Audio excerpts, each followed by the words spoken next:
Okay. हाय mister excuse me, नाम तो सुना होगा जी। मैं हूं आज निज़ामी टीवी पे और इनका एज अ होस्ट प्रोग्राम कर रहा हूं। आज मेरे साथ जो मेहमान है वो मल्टी टैलेंटेड है, तो मैं आपको उनसे मिलवाता हूं। जी मैं आपको मैं आपको मिलवाने वाला हूं अनहर मोइन से। अस्सलाम वालेकुम। वालेकुम अस्सलाम।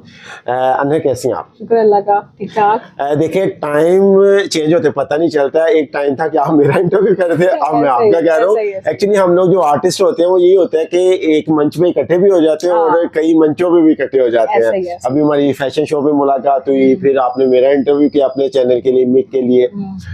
आज मैं निज़ामी टीवी के लिए आप क्या कह रहा हूँ। तो कैसे हैं आप? ठीक है जी जी, शुक्र अल्लाह का। आपका अल्हम्दुलिल्लाह। आपका जो अपना मीडिया का जो सफर है वो कैसा चल रहा है?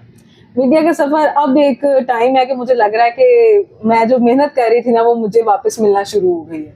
क्योंकि स्टार्ट में जो मेहनत की थी ना, मुझे यहाँ पे किसी की कोई सपोर्ट नहीं है ना, हमारी फैमिली में से कोई मीडिया से है, ठीक है ना। और जब मैंने मीडिया स्टार्ट किया था, मैंने as a voice over artist YouTube के ऊपर डिफरेंट न्यूज़ का और स्टोरीज का इस तरह। उसके बाद जब मैं एज ए फील्ड में आई, मुझे मेरे एक फ्रेंड लेकर आए इस फील्ड में। उसने कहा नहीं, आपके अंदर ये टैलेंट है कि आप फेस कर सकती हैं ऑडियंस को। क्योंकि मैं अपने कॉलेज वगैरह में बहुत ज़्यादा परफॉर्मेंसेस करती थी, कंटेंट्स करने, क्रिएशंस करने। तो वो उन्होंने मुझे इस बारे में मोटिवेट किया, वही लेकर आए और उसके बाद बस फिर राह खुलती चली गई। शुक्र है। चलिए, ये तो बहुत ज़बरदस्त है और खुशी की बात है कि आपने अपनी सक्सेस स्टोरी बताई और आपने बताया कि बेहतर और गुड से बेस्ट, बेस्ट से बेटर जो ना, इंशाल्लाह हमेशा पहले से बेहतर ही मिला है। चले अल्लाह पाक आपको और दीजिए, हमारी बिल्कुल दुआएं आपके साथ है। और आप अपने जो मैंने अभी अपनी ऑडियंस को बताया कि मल्टी टैलेंटेड है, तो उस बारे में बताइए कि आपने वॉइस ओवर भी किया, आपने न्यूज़ एंकरिंग भी की और आपने ऑनलाइन भी किया, काफ़ी मल्टी फंक्शन। तो मैं चाहूँगा कि हमारी ऑडियंस चाहेंगी कि अनहर मोइन के मुंह से सुने कि उसका जो मल्टी टैलेंट है वो क्या। तो आप ज़रा बताइएगा। एक्चुअली बेसिकली मैं टीचिंग के प्रोफेशन से हूँ, ठीक है। मुझे तकरीबन 14 ईयर्स हो गए, मैं टीचिंग ही कर रही हूँ और एज ए लेक्चरर मैंने बहुत वर्क किया। मेरे बहुत सारे स्टूडेंट्स ऐसे हैं जो आउट ऑफ कंट्री जा चुके हैं और बड़ा अच्छा, यानी कि शादियाँ भी हो गई उनकी, ऐसे भी स्टूडेंट्स हैं, ठीक है। और जब मैं खुद ग्रेजुएशन में थी, उस वक्त मैंने एक ऐसे पर्सन को ग्रेजुएशन करवाई थी जो 38 ईयर्स का था और उसकी बीवी जो है वो पेपर लेती थी और वो फेल हो जाता था। तो मैंने उसको ग्रेजुएशन क्लियर करवाया था, उसके कॉन्सेप्ट क्लियर करवाए थे। और ये ग्रेजुएशन करवाना बेशक मेरा शौक था, BA BCom की क्लासेस लेना। उसके बाद ये विदिन 3 इयर्स मेरा माइंड थोड़ा चेंज हुआ। सोशल मीडिया, क्योंकि अपने कॉलेज से ध्यान था तो फिर सोशल मीडिया की तरफ ध्यान आ गया। यूट्यूब मुझे इतना नहीं आइडिया था, मेरे दिमाग में हमेशा टीवी चलता था, लेकिन फिर मुझे आइडिया हुआ कि नहीं, एक यूट्यूब एक सोशल प्लेटफॉर्म है जहाँ पे मैं अपने टैलेंट को खुद से प्रमोट भी कर सकती हूँ ना। फिर उसके बाद मैं वॉइस ओवर में आई। मेरे उस वक्त मुझे एक पर्सन ने बहुत ज़्यादा स्टार्ट दिया और सिखाया भी, बताया भी। फिर मैंने ऑनलाइन क्लासेस ली ड्यूरिंग कोरोना बहुत सारी। उसके अलावा भी मैं एक NGO के साथ हुई, अलाट्रा टीवी के साथ। अलाट्रा टीवी एक ऐसा NGO प्लेटफॉर्म है जो क्रिएशंस करता है कि डिफरेंट कंट्रीज के लोग आपस में कैसे कोलैबोरेट कर सकते हैं। उनकी कॉन्फ्रेंसेस होती थी इंग्लिश में और मैं उसको उर्दू ट्रांसलेशन करती होती थी लाइव। वो बोल रहे होते थे और मेरे नीचे ट्रांसलेशन चल रही होती थी और वो ऑलमोस्ट 128 कंट्रीज में देखा जाता था उस वक्त ना। उसके बाद अलाट्रा वालों ने बाकायदा मेरा एक पूरा सेशन किया और उन्होंने मुझे कहा था कि हमने 15 मिनट का इंटरव्यू करना है और वो 50 मिनट पे इंटरव्यू गया, लाइव जा रहा था वो। और उन्होंने कहा कि हमारा दिल नहीं कर रहा था कि हम स्टॉप करें। आप बहुत मजेदार बातें। और उसमें ना सबसे मजेदार पॉइंट ये आया था कि मैंने वहां बोल दिया कि हमारी जो जनरेशन है ना, क्योंकि एज ए टीचर मैंने कहा रट्टे से निकलती नहीं है और मुझे रट्टे की उस वक्त इंग्लिश नहीं आ रही थी, तो मैंने रट्टा ही बोल दिया। तो जो मेरे डिफरेंट दोस्त थे वो हंसने लगे, उन्होंने कहा रट्टा कहाँ से आ गया। मैंने कहा नहीं, वो आ गया बस ना। उसके बाद फिर रोड शोज भी किए हैं, पर्सनालिटी इंटरव्यूज की हैं, ये डिफरेंट फूड व्लॉगिंग की है और क्राइम बीट जो सड़कों पे भागने वाली है वो नहीं की। वो मुझे नहीं पसंद कि जो लोग ये फहाश औरतों को पकड़ रहे हैं या ऐसा कर रहे हैं, वो मुझे बहुत बुरे लगते हैं और मुझे बहुत चिढ़ आती है इस चीज़ से। लेकिन इसके अलावा जो बाकी सैड स्टोरीज होगी वो सारी बीट्स मैंने की हैं और अल्हम्दुलिल्लाह शुक्र है, पसंद भी करते हैं, अच्छे व्यूज भी आ जाते हैं और सब। अच्छा, कभी किसी ड्रामा फिल्म में ऑफर हुई?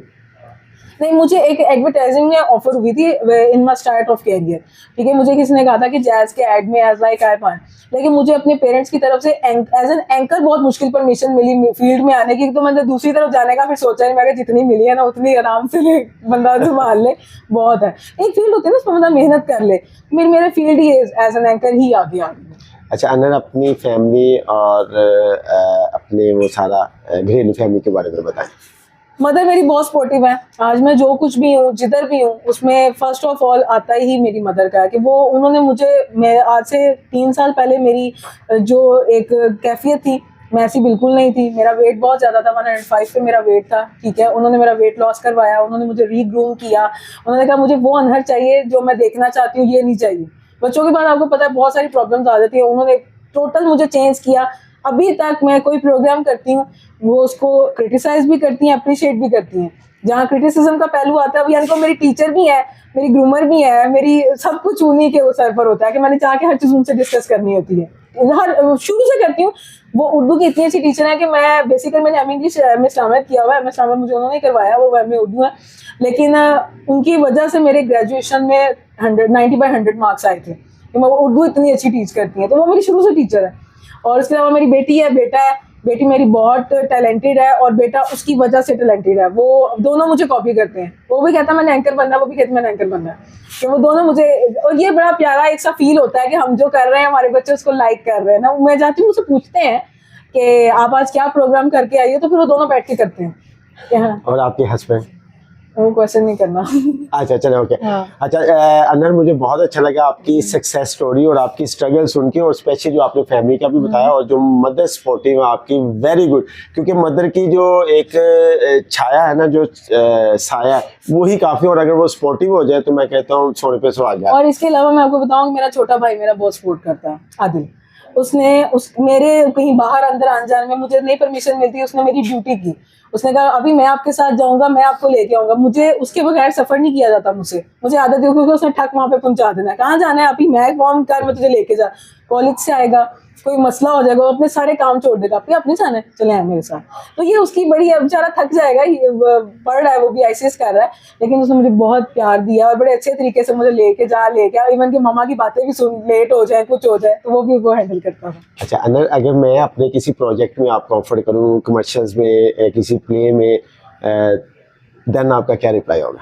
हाँ, सबसे पहली बात ये होती है कि आपके तो वैसे बड़े क्रिएटिव से होते हैं। मुझे क्रिएटिव चीज़ें बहुत पसंद है, मैं खुद भी क्रिएशन को बहुत लाइक करती हूँ। लेकिन उसमें एक चीज़ बहुत इंपॉर्टेंट होगी, वो मामा की इजाज़त होगी कि अगर फैमिली मुझे इस चीज़ के लिए करती है परमिशन, तो मैं जरूर करूँगी। जैसे ये है कि आपका प्रोजेक्ट है कि आपकी मामा से मिलना जरूरी है। हाँ, मामा से मिलना जरूरी है। चलिए इस बहाने से आपसे मामा से मुलाकात भी हो जाएगी, उनसे भी शफकत ले लेंगे हम। तो नहीं, एक्चुअली पता बात क्या है, बड़े जो होते हैं ना, वो आपके लिए सब होते हैं, ठीक है ना। और वो बेहतर तौर पर समझते हैं कि मैं क्या कर सकती हूँ और क्या नहीं कर सकती। अगर उन्हें लगेगा कि मैं इस फील्ड में भी अच्छी जा सकती हूँ, तो मुझे जरूर परमिशन करेंगे। माँ का होना या ना होना, मेरे ख्याल में मैं बहुत बेहतर जानता हूँ कि आई मिस माई मॉम, क्योंकि मैं हमेशा अपनी माँ को बहुत प्यार करता था, हूँ, माँ करता होती बड़ी रहूंगा। प्यारी है, मेरी भैया वो उनके बगैर मेरी पूरी दुनिया वही है। ऐसी और मुझे ना नजर आए ना, तो बस मेरे लिए सब खत्म। वो अगर वो मुझसे किसी चीज से नाराज हो जाए ना, मुझे सिर्फ गुस्सा दुनिया में एक ही चीज पर आता है, और अगर मुझसे नाराज हो जाए तो बस मेरा गुस्सा गया आउट ऑफ कंट्रोल। दुनिया में कुछ हो जाए, कुछ भी हो जाए, मुझे गुस्सा नहीं आता। मैं बहुत हम्बल रहती हूँ। लेकिन अगर वो मुझसे नाराज हो जाए, मुझे लगता है मेरी पूरी दुनिया के इधर की उधर हो गई है, बस फिर यह कर। और इस मामले में मैं बड़ी लकी हूँ। एक चीज है, मैं बड़ा, बल्कि ये भी मेरे दिल में ख्याल है, मेरे बेटे से मेरी मदर नाराज हो जाए तो उसका सेम यही हाल होता है। मेरे नाराज होने से ना तो फर्क पड़ता है, लेकिन अगर मेरी मदर उससे नाराज हो जाए ना कि तुमने शरारत की है, वो उसका भी यही हाल होता है। वो अंदर बाहर रोता फिरेगा कि मेरी किसी तरह सुलह करा दे, मेरी सॉरी करवा दे। लेकिन ये चीज़ है कि वो बहुत यानी कि प्यार करती हैं। ये बड़ी खुशकिस्मती की बात है, माओ से प्यार और माएँ साथ हो। हाँ। तो अल्लाह पाक उनको सलामत रखे। आमीन। और अनर, बहुत शुक्रिया, आपने टाइम निकाला और हमें इंटरव्यू दिया। और इंशाल्लाह जो मैं अपना प्रोग्राम कर रहा हूँ एक्सक्यूज मी आप भी, उसमें भी आपको इंशाल्लाह हम इनवाइट करेंगे। जी नाजरीन, तो ये थी अनर मोइन, किसी तारीफ की मोहताज नहीं है, एक जाना पहचाना फेस नाम। तो बहुत अच्छी हैं बाई नेचर भी, और अपने फ़न के हवाले से भी जो मल्टी टैलेंटेड थी, मैंने आपको उनके मुंह से भी बता दिया। तो इंशाल्लाह निज़ामी टीवी के साथ इजाज़त दीजिएगा। नेक्स्ट मिलेंगे नए चेहरे के साथ और नई प्लेस पे, क्योंकि एक्सक्यूज मी आप भी। ओके गुड हो गया। भाई मनु बहुत वैसे दुख वाली गल है, बहुत दुख वाली गल है। ਤੁਸੀਂ ਟਾਈਮ ਦੀ ਕਦਰ ਨਹੀਂ ਕਰਦੇ। यार 5 ਵਜੇ ਮੈਂ ਤੁਹਾਨੂੰ ਫੋਨ ਕੀਤਾ ਕਿ